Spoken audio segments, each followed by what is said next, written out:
your perspective to us. It's been a pleasure to chat with you. And that is all that we do have time for. Keep watching NewsX World for more news updates coming to you from around the world.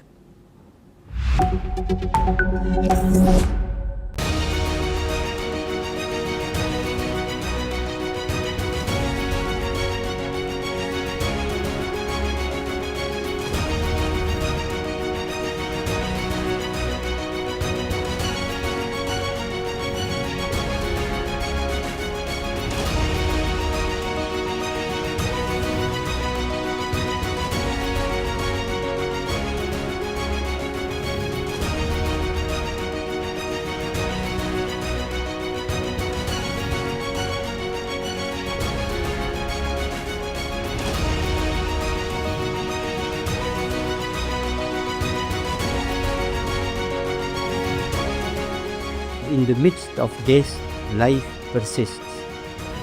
In the midst of untruth, truth persists.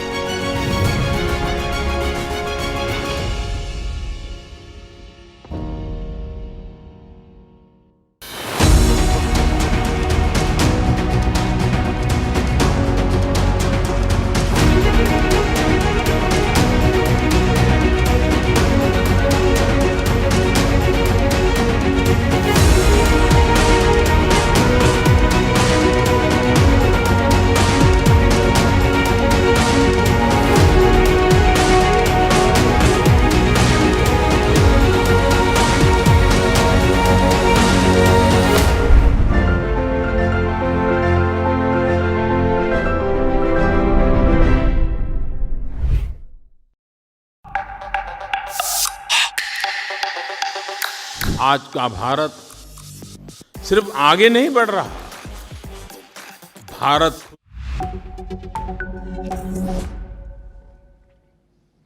Hello and welcome. I'm Rashan Gidwani and you're watching The World Report. Let's take a look at some of the headlines for this hour. The former leader departs from prison after receiving official parole. He travels directly to his residence for 4 months of probation. Trump labels Iranian diplomatic feedback as unacceptable. Clashes in the Gulf region continue to flare up. Evacuation flights depart Tenerife following a Hantavirus outbreak. The affected cruise ship arrives in port for processing. Iranian peace laureate Mohammadi leaves prison for Tehran hospital. The jailed activist requires medical treatment while in custody. UK Prime Minister Starmer initiates a political fight back to reset the government. He places strengthened European relations at the center of his plan. Israeli strikes kill 3 people, according to medical reports. The violence puts the recently established ceasefire at risk. India's Prime Minister Modi advises citizens to reduce fuel consumption and travel. The restrictions aim to conserve foreign exchange amid rising prices. Police discover 6 deceased individuals inside a boxcar in Laredo. Authorities conduct an investigation into the tragic discovery. Here are the top stories for this hour. U.S. President Donald Trump is set to meet Chinese President Xi Jinping in Beijing this week for high-stakes talks dominated by trade, tariffs, and the Iran war.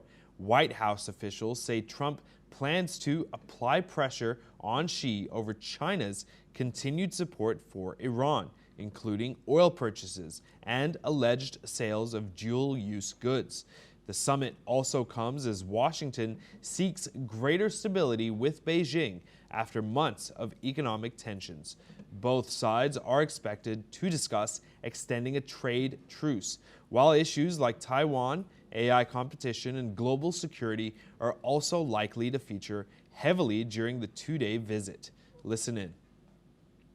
Well, I have a very good relationship with President Xi. I find him to be a tremendous guy, and we get along well, and you see how we do. We're doing a lot of business with China and making a lot of money. We're making a lot of money. It's different than it used to be. But I'll be talking about, that'll be one subject. But he's been very nice about this, you know. In all fairness, he gets like 60% of his oil from Hoprmuz, and I think he's been very respectful. We haven't been challenged by China. They don't challenge us, and he wouldn't do that. I don't think he'd do that because... And now joining us live to tell us more is Collins Chong, Foreign Affairs, Security and Strategy Analyst, joining us live from Kuala Lumpur. Sir, with regards to this meeting that is now confirmed, what more can we expect from these two leaders?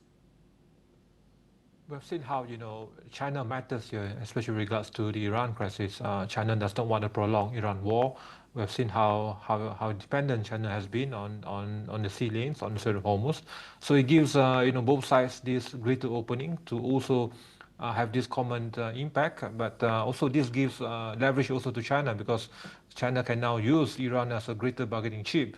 And of course, also using Iran as the factor in seeking greater concessions from Washington in terms of tariff, in terms of trade, in terms of this sanctions on rare earths, on critical technologies and resources. So, but this also gives President Trump also parallel leverage in this regard, because we have seen how Iran gives China leverage, yes, but of course also we have seen how President Trump has got the higher cut here in terms of the overall equation for trade and tariff. And of course, we have seen how China has been using Iran here in a three-pronged approach. Firstly, to distract the U.S., shifting focus away, and of course, shifting priority away from the Indo-Pacific. Of course, also increases the chance for China to use this as a diplomatic win, as a crisis mediator. And of course, using Tehran as a diplomatic relevance, as a card in negotiations with Washington. But I think President Trump will use this as an immediate win in terms of to stabilize energy markets, to ensure that China is also walking the talk of portraying itself as a responsible major global power, and not to be seen as in cohort with Tehran in terms of this crisis, and also of course in helping its own economy because of how dependent China has been on Strait of Hoprmuz. So it's a strategic messaging by both sides. Trump will want to force President Xi to choose between being seen as a responsible global power or being portrayed as this supporter of Iran in terms of prolonging this crisis and being seen as continuing this notion of providing economic relief and economic lifeline for Iran, and using this as a pretext for his own economic card with the U.S. Right.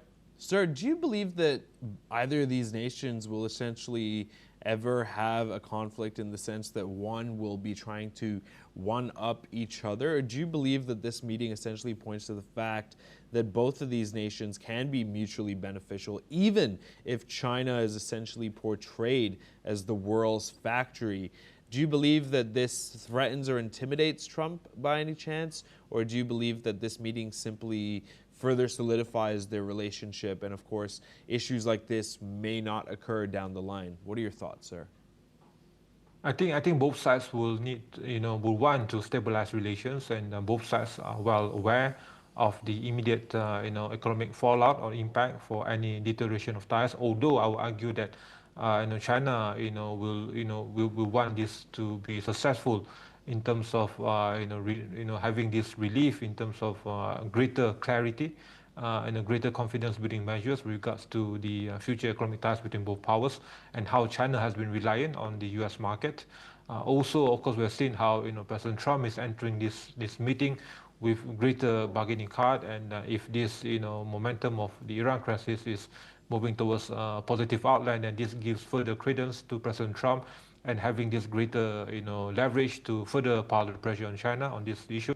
But we have seen how, as I've stated, also once this crisis is winding down for the next couple of weeks, the new shift will be there'll be this reassignment of focus now back on the issue of China, and of course the presence of the U.S. in the Indo-Pacific. So I see that China is is more desperate here in this regard, wanting to have greater clarity and stabilization in terms of bilateral ties, especially regards to economic capacity, and of course to seek further, purpose, clarity, and narrative and positive narrative from the U.S. with regards to how this will move forward.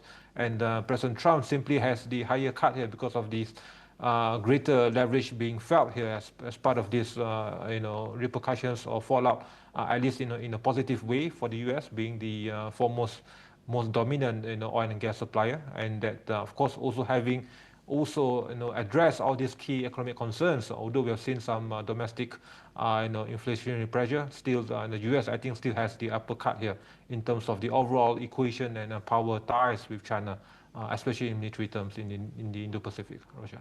Right, sir. Thank you so much for joining us. We'll speak soon. Next up, Britain and France are set to host a joint meeting of defense ministers to discuss security in the Strait of Hormuz, according to the UK government. The talks come as regional tensions remain high following recent conflicts involving Iran and growing concerns over shipping safety in the Gulf. Officials say the meeting will focus on maritime security, protecting energy supply routes, and coordinating military responses with allied nations. Both countries are also expected to push for stronger international cooperation to prevent further escalation in the region. The Strait of Hormuz remains one of the world's most critical oil transport routes. Now joining us live to tell us more is Ambassador Suresh Goel, former Indian diplomat, joining us live from New Delhi. Mr. Goel, when it comes down to this story, essentially, do you believe that this joint meeting will essentially help in securing the Strait of Hormuz? What are your thoughts? See, what happens is that eventually in the Straits of Hormuz, even after the ceasefire, and even after the USA and Iran come to some sort of an understanding on how to ensure maritime navigation, safety, etc., without any hindrance in the Straits of Hormuz. And I think that is bound to happen sometime sooner or later, even if there are difficulties which we can see now. But when it happens, to ensure that Straits of Hormuz remains open to commercial traffic, to maritime traffic in future, certain kind of international guarantees will be required. And to develop those kind of international guarantees, international structure, security, whatever you want to call it, involvement of countries like the UK and France and even others from Europe is very, very important. And I would say that countries from Gulf also will need to pitch in to make sure that the kind of a situation that came up now should not happen again. Because frankly speaking, what happened is that once Iran came under attack, Iran used Hormuz as a leverage. We can only try and make sure that this kind of a situation does not arise in future. And the UK and France role is very important there. Sir, please stay with us. We'll be right back with you. Next up, Indian Prime Minister Narendra Modi has issued an extraordinary call for nationwide austerity, urging citizens to revive pandemic-era habits to safeguard the country's financial stability. With crude oil prices soaring to nearly $120 a barrel due to the U.S.-Iran war, New Delhi is facing a critical drain on its foreign exchange reserves. In a major policy shift, the Prime Minister is asking the private sector to return to work-from-home protocols and virtual meetings to drastically cut fuel consumption. The directive goes further, asking India's rising middle class to halt all non-essential foreign travel, overseas vacations, and luxury destination weddings for at least 1 year. Perhaps most significantly for global markets, Modi has appealed to Indians, the world's largest consumers of gold, to cease purchasing the precious metal to prevent further currency devaluation. While the government continues to subsidize domestic fuel, officials warn that state retailers are absorbing losses of over $100 million every single day. And now joining us live to tell us more is Ambassador Suresh Goel, former Indian diplomat, joining us live from New Delhi. Mr. Goel, with regards to this directive by Narendra Modi, do you essentially believe that what he's saying is merely a suggestion, or do you believe that companies will take it into stead and essentially make their workers work from home to reduce fuel consumption amongst all the other initiatives? What are your thoughts, sir? Roshan, would you recall earlier when the Gulf crisis or the West Asian crisis had broken out and Prime Minister Modi had kind of issued a warning, again a COVID-like a warning, trying to basically reduce expenses, work from home, etc., etc. And there was a kind of a scare in the Indian economy whether this kind of a situation is going to lead to greater difficulty for the economy. Now, there are 2 or 3 aspects in what Prime Minister Modi has said. Number one, the way it has been framed, it could create a scare amongst Indian consumers, and not just consumers, but Indian industry, that we are in for difficult times, both in terms of availability of foreign exchange, and frankly speaking, the reports we keep on receiving in the open media is that while there are difficulties, we are comfortable in terms of availability of the foreign exchange, number one. And number two, till now we were receiving the report that our stores of the POL is also quite comfortable. So this kind of an issue is going to create some kind of a scare amongst industry and consumer. And I do hope that our industry will take it more in a positive spirit rather than creating that kind of a scarcity kind of a situation, which could have a cascading impact. That is number one.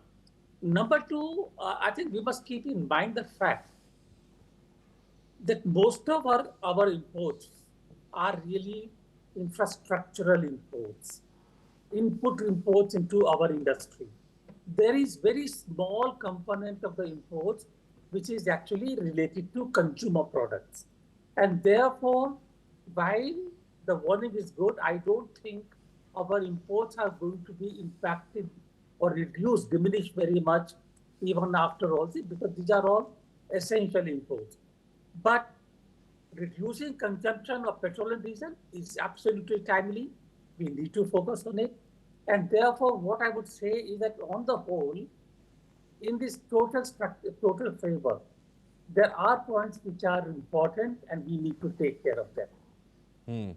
Sir, you essentially mentioned the scare there. Do you believe that citizens who may want to take an overseas vacation, for example, or have an overseas wedding, as far as being Indian is concerned, will actually do it if they have the cash? Or do you believe that right now, even those individuals will essentially refrain, in the sense that, do you believe that right now, that with the current crisis, it is so bad and could be so bad that even after a year, these individuals may essentially have to refrain from excessive spending? What are your thoughts, sir?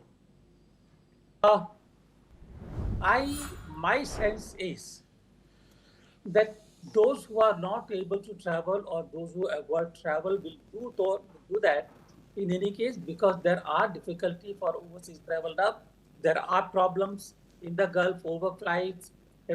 Many air companies have reduced their flights, and therefore the overseas travel has come down in any case. That is number one.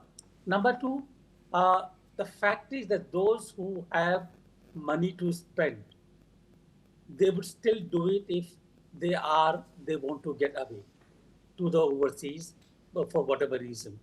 Weddings have come down. I don't think overseas travel will come down simply because people are facing cash problem.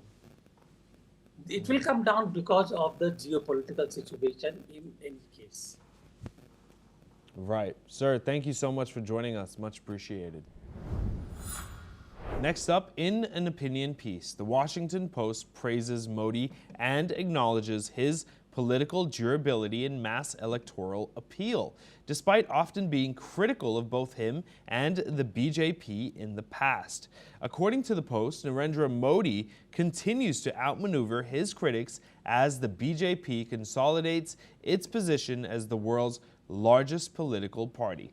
It also says that with a membership base of more than 140 million people, The BJP has even surpassed the Chinese Communist Party in size. The Post also mentions that Modi has also received more votes than any other democratically elected leader in history, winning by margins that run into the hundreds of millions. Lastly, it says that despite years in office, Modi has remained at the top of global leader approval ratings, outperforming other democratic leaders worldwide.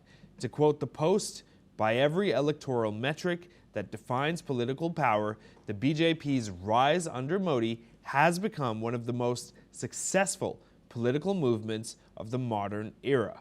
This is a rare scenario for the Washington Post.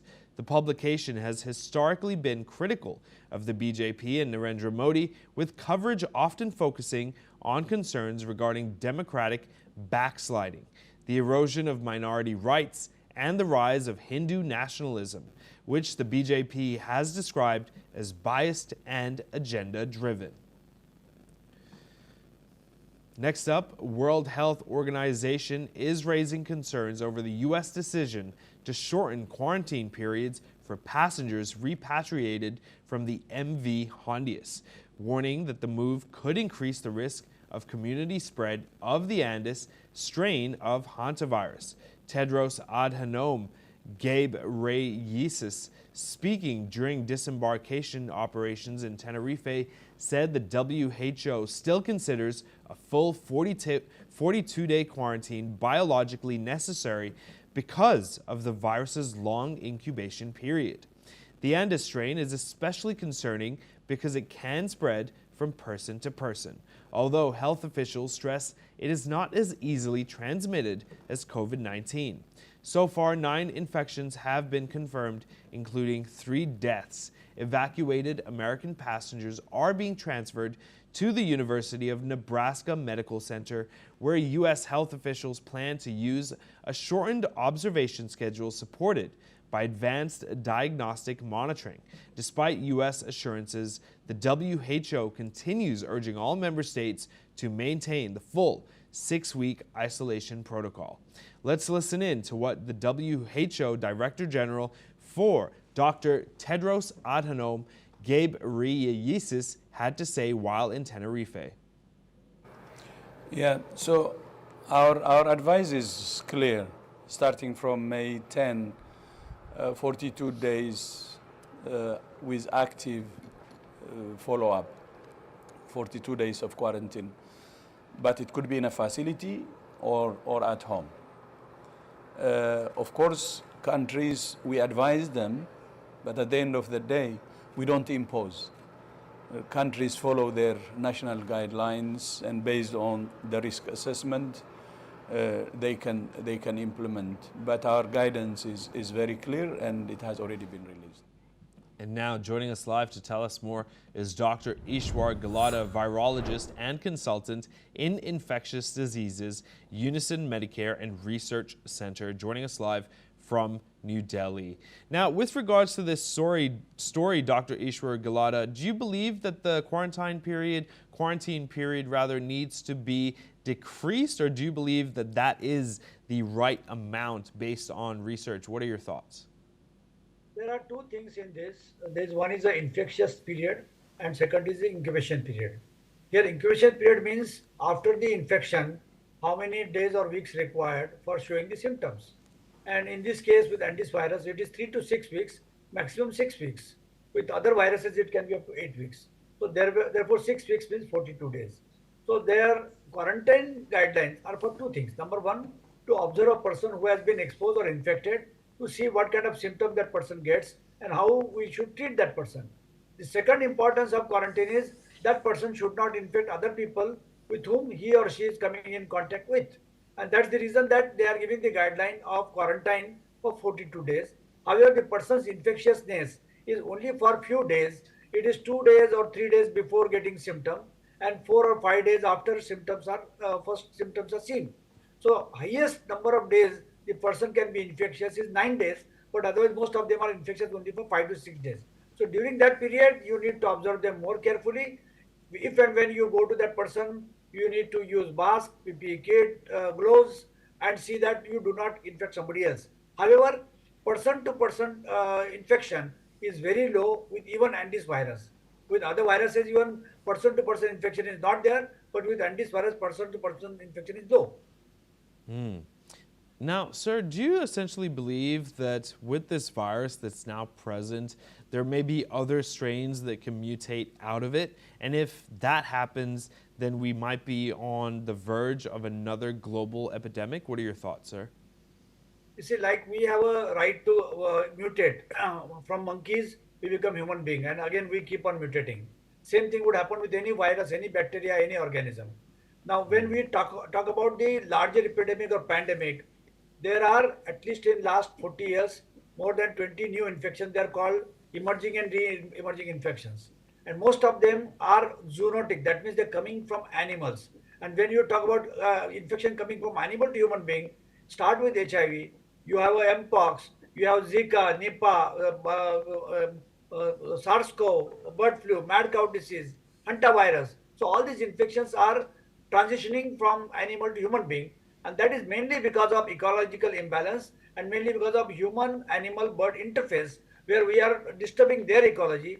We would like to survive, we would like to enjoy every part of world, and we build even buildings in remote places. We try to interact with them in forest, and that's the reason we suffer.